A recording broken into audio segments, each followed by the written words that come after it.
So we've got Jasmine's tea. Yes. Next time we both have to have tea. Okay, Next that time. works. It's okay. You guys are gonna see. Next time we're gonna have our little glasses. We're gonna have to air cheers and make that the start of the segment. Okay. So for this week's tea, I sprinkled this in a little bit in one of the other episodes. So if you haven't seen that, go watch our previous episode. But I talked to my grandma again, grandma of the pod. Grandma of the pod.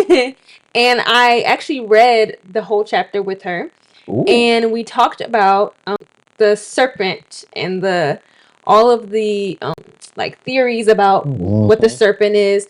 And I asked her, like, Grandma, what is the serpent? Is the serpent, what animal is it? Like, she's like, oh, it's a snake.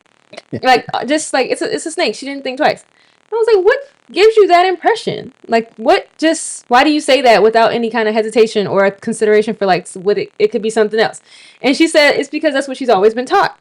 Mm-hmm. Okay. So I did some research and I was looking to see like what serpent means and like why people attribute serpent to snake. So when you look up serpent, snake does come up, but serpent is attributed to characteristics, not an animal per se. Okay. So like how in the scripture it says crafty, and a lot of times when you think of the serpent, and as it's mentioned in scripture, it's like sneaky, sly, clever, cunning.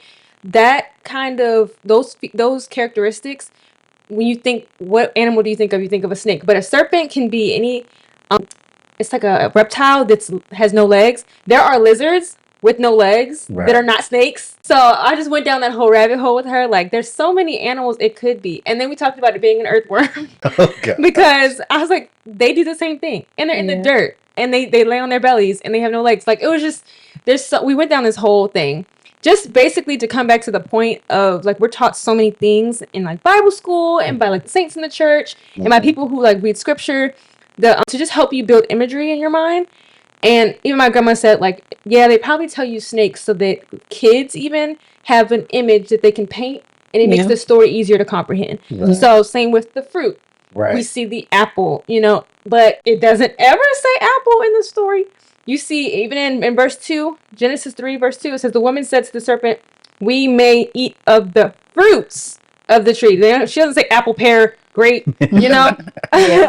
Like, we have to be very careful when we read scripture not to make it to put things in places where they are not. Yeah. So good. That was interesting and really fun deep dive with my grandma. Cool. And that's Jasmine's tea.